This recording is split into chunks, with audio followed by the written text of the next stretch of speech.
Hello, viewers, and welcome to the GI Huddle. Today, we've got Michael Tobin, founder and CEO of Continent8 Technologies. Michael, thanks for joining us. Tim, it's a pleasure. Yeah, it's great to have you on. Excited for you to talk through, a lot of the current trends and Continent8's focuses at the moment. But a great place to start would be your kind of storied career in the industry.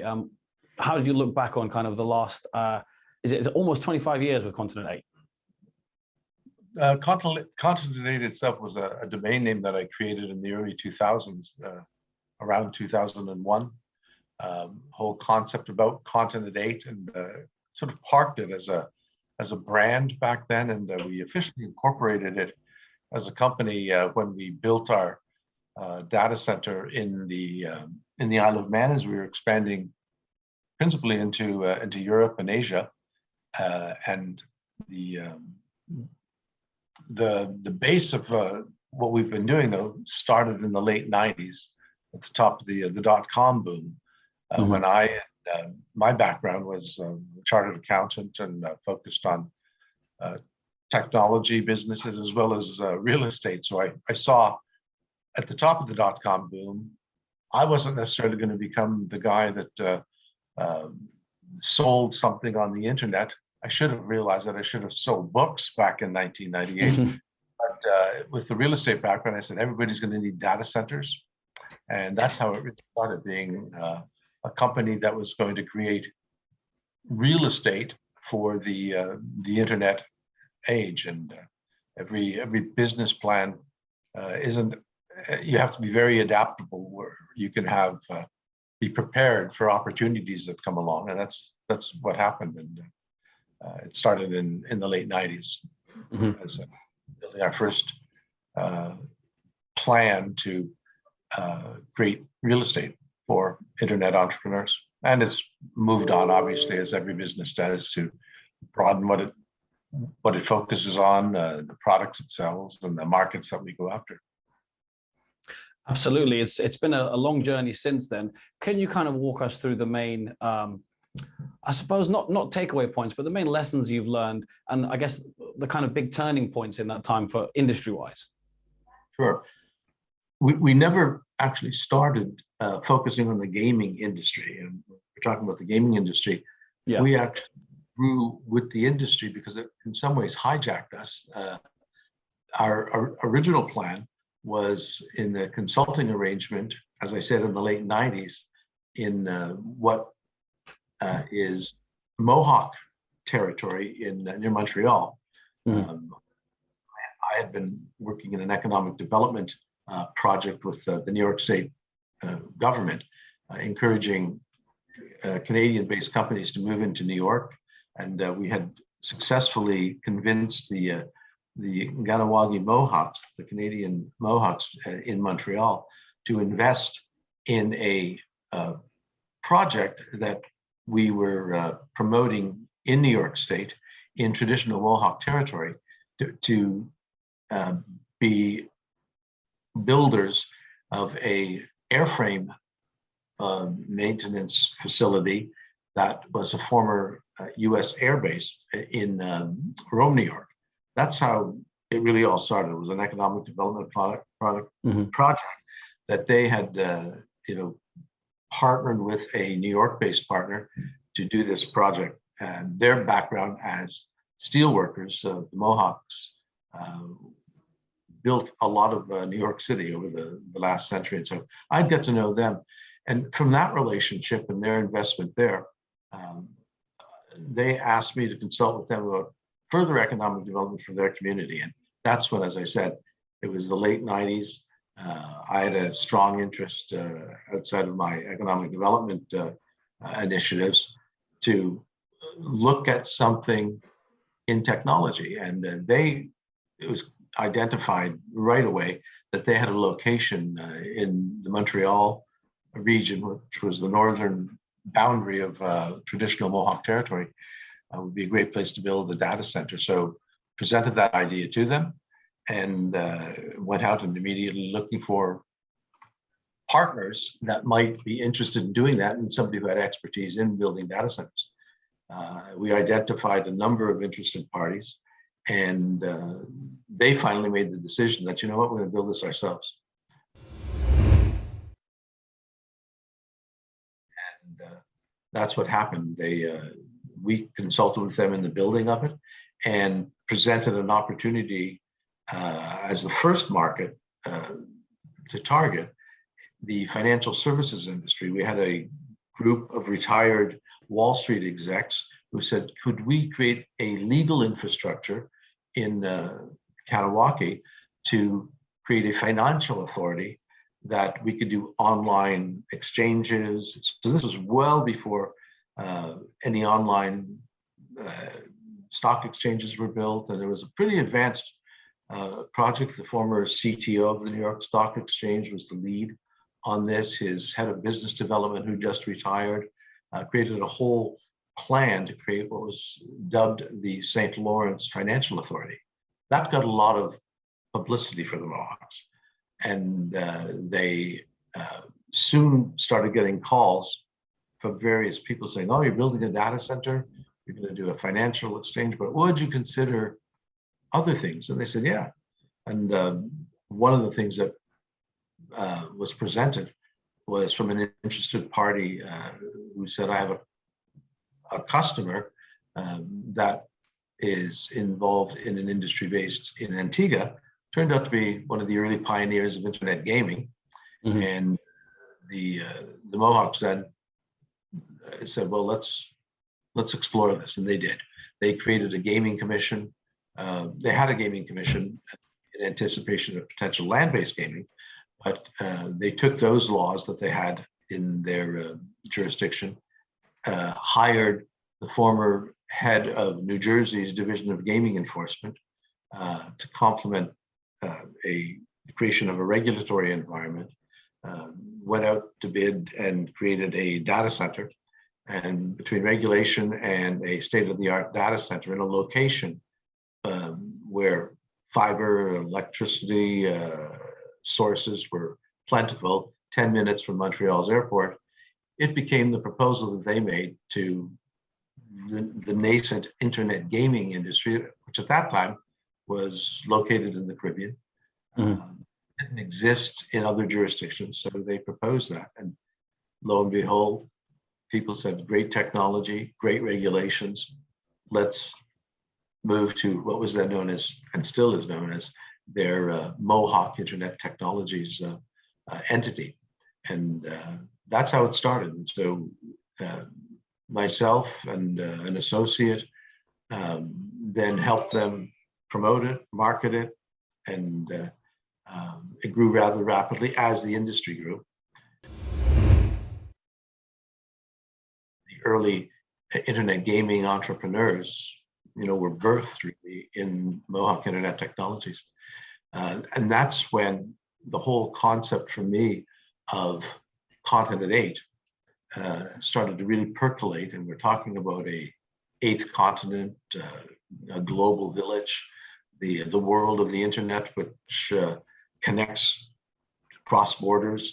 The Mohawks never really ever subscribed to the concept of nations.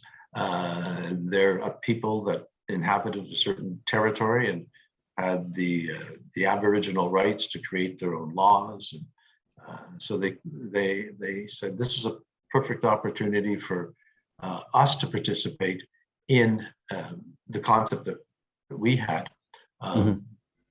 Doing this in other parts of the world, customers were coming to us and saying, we've been successful launching internet gaming licensed by the Mohawks, but now through the relationships that myself and my partner at that time had, would you expand us to Europe? Would you expand us to Asia? And so we created Continent8 Technologies, chose the Isle of Man after a search of other jurisdictions that were coming to on board with the concept of internet gaming as a economic development tool for smaller jurisdictions at a time when larger jurisdictions were really not that interested for a lot of reasons. And that's how we started Continent8 formally back in 2005. and grew that from the Isle of Man to Gibraltar to Malta to Singapore, and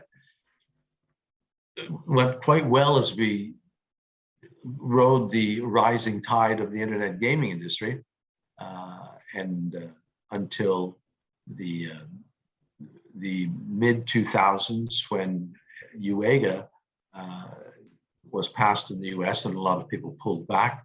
Our focus was, again, principally outside of the US. And in that next period of time, we rapidly watched what was going on in the US, and eventually were approached when the move in the United States was to do sports betting based on the New Jersey and Chris Christie, the governor of New Jersey's initiative. We were invited. By this time, we created Continent8. The former director of New Jersey's Division of Gaming Enforcement was on our board of directors. The former revenue minister of Canada was on our board of directors. He was based in the Czech Republic. Then as the chairman of Deloitte's Touche for Eastern Europe. So we put together a plan to prepare entry into the US as it was licensed. So that's what we've done since 2013, 14, 15. So we've grown significantly in the US in the last 5 years, created an edge network there. We have the gaming industry, obviously, still very much with us there. And as they grow globally, the relationships we developed with a lot of the gaming companies is a core of what we do. We've offered other services besides just a data center where you co-locate. We have data center locations around the world. We're in about 85 different locations and growing. We've created this global private network, which is very unique, as connecting everything together. In the US, as I've said, we've got an edge network that's been created. Attached to that network as a product, we've developed a cloud infrastructure where people can connect to the hypercloud providers through us, through our networks. We can give people their own private clouds that we build for them, secure. We have our own public clouds. One big initiative we have now, based on the first public cloud that's ever been licensed effectively by a regulator in New Jersey. You can go into our regulated public cloud, and we're expanding that to other locations and states particularly.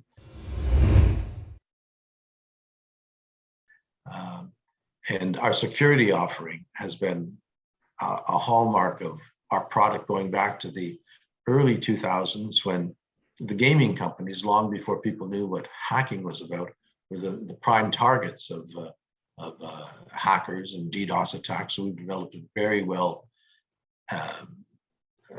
utilized DDoS platform, and which has been rated actually one of the top 10 literally in the world. We don't advertise it much because we don't want to encourage attacks against our platform. But the security services have expanded into other verticals, where we provide cybersecurity offerings, penetration testing. We have a SOC SIEM EDR business that's been very successful in Asia, and now we're bringing that into the gaming world quite successfully, and expanding what our offerings are, where we go, the verticals that we're in. So it's been, as I say, a 25-year almost story, and we like to dub ourselves still a 25-year-old startup,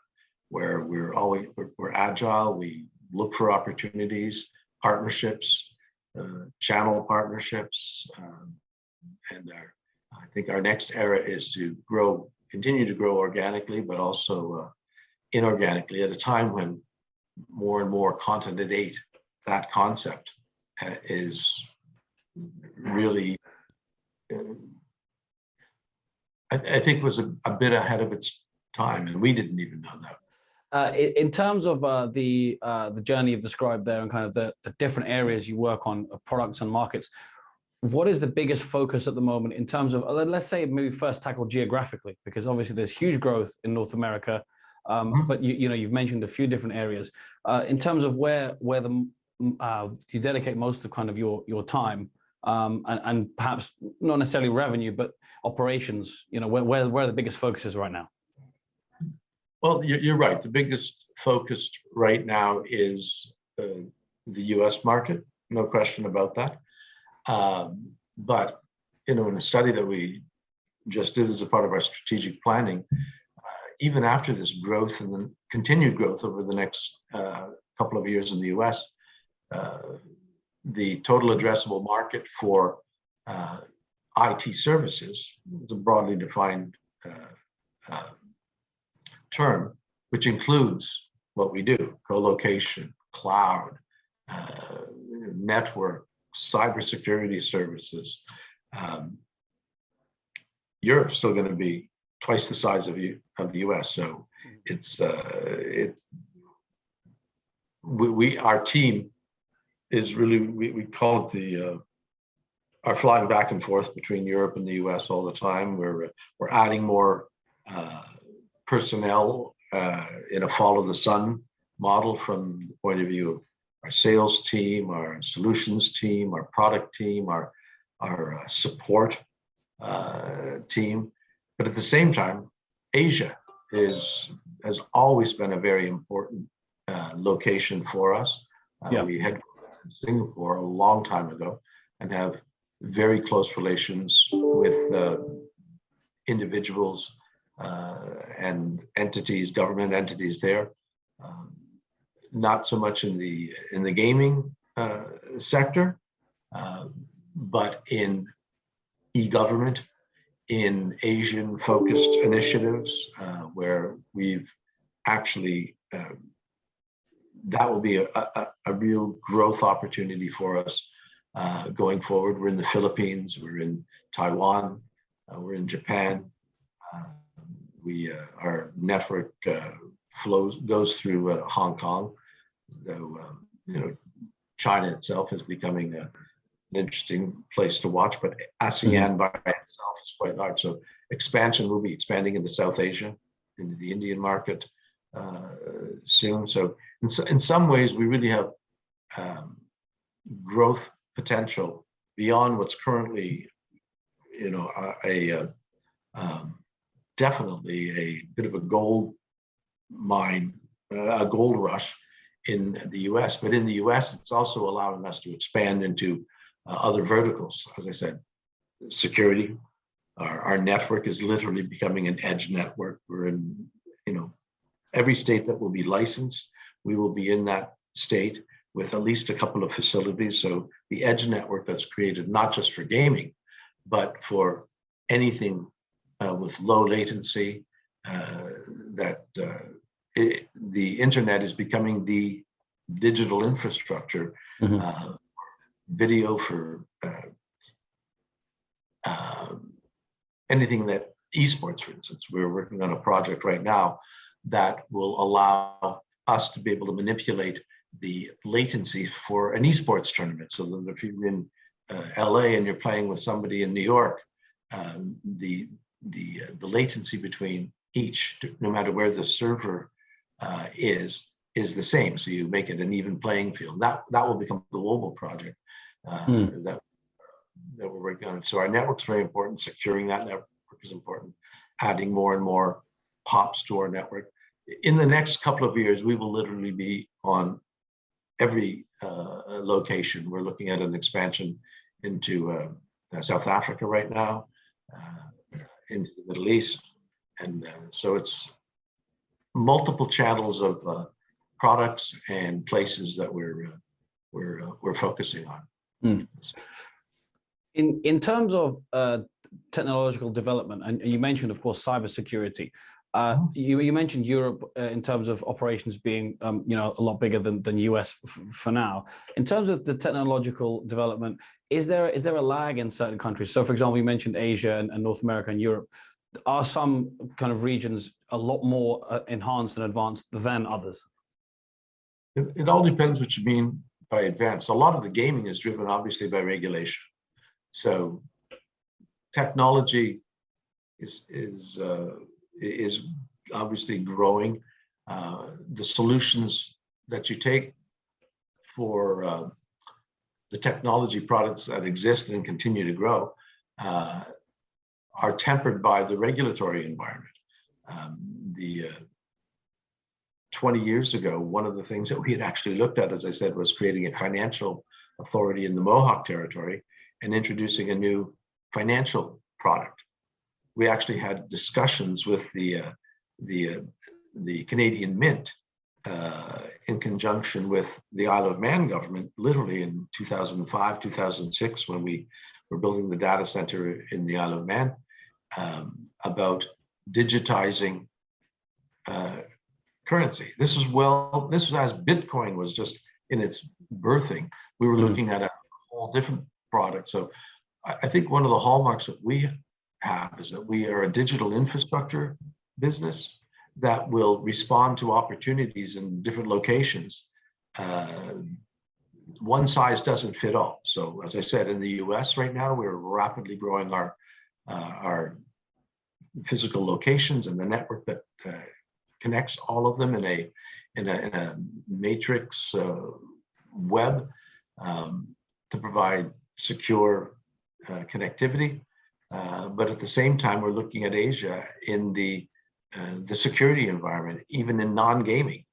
In the financial services industry, we already have some significant Asian customers who are not in gaming, but are involved in the banking industry, for instance.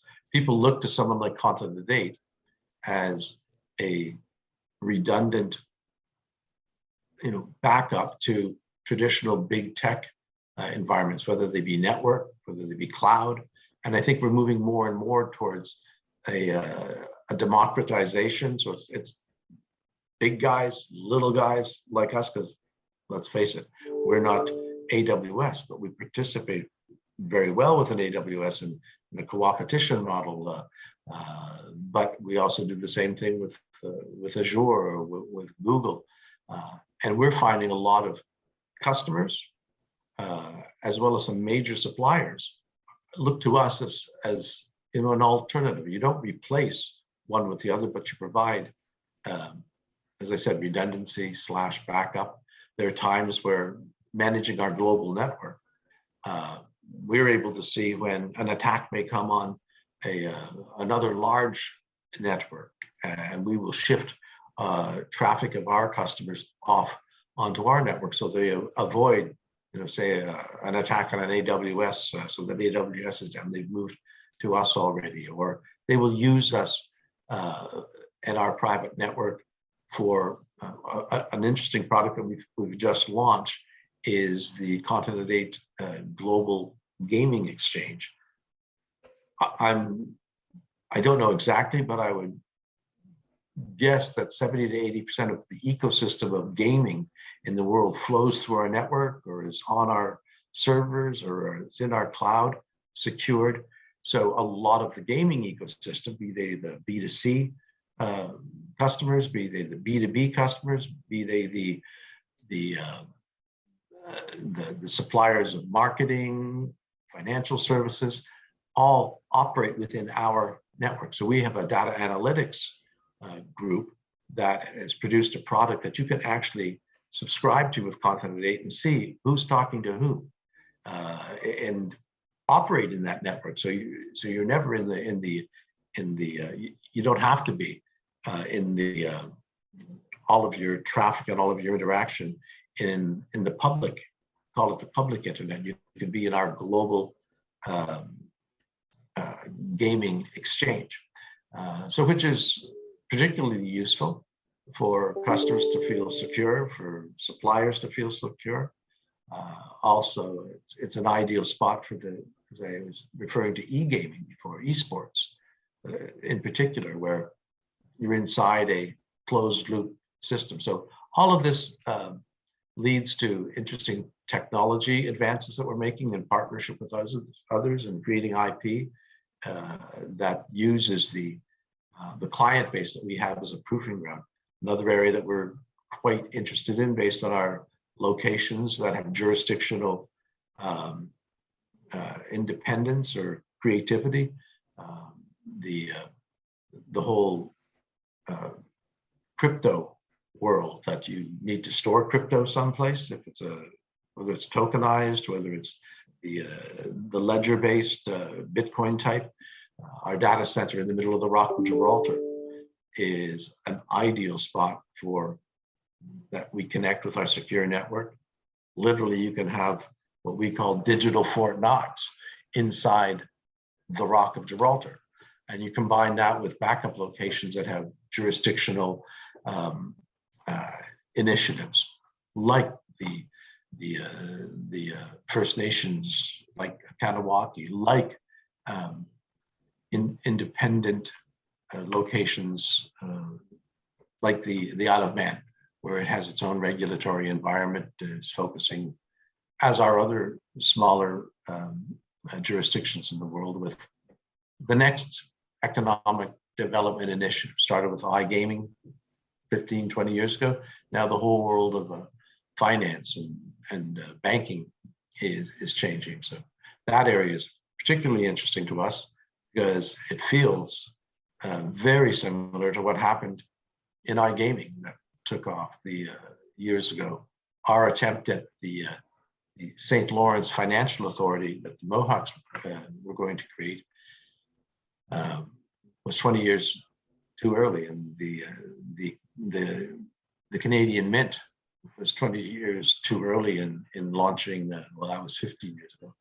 So it's we're an entrepreneurial environment, small enough to be agile, but large enough to attract interesting proposals, partnerships, and ventures, be they with jurisdictions, be they with other companies that are in our ecosystem. Just e-government. We're seeing more and more interesting inquiries from literally governments. We host a couple of small governments in our data centers, but there's over 200 independent sovereign states that are part of the United Nations. We're seeing, interestingly, a lot of inquiries about, we'd like to be in your private network, and as opposed to being in a big cloud someplace, connected with traditional communications networks. Well, Michael, thank you very much for your time and for your answers, and for walking us through everything Continent8 kind of has learned and has to offer. Hopefully the rest of 2022 brings more development, and best of luck with all the ventures that are upcoming. Thank you, Tim, for allowing me to have this opportunity to talk a little bit about the past and present, and the future is very, very bright for Continent8. And it's really the team of people that we have that are very bright, creative, who could really work anywhere, but choose to work with a 25-year-old startup that's only beginning, I think, to go to the next level.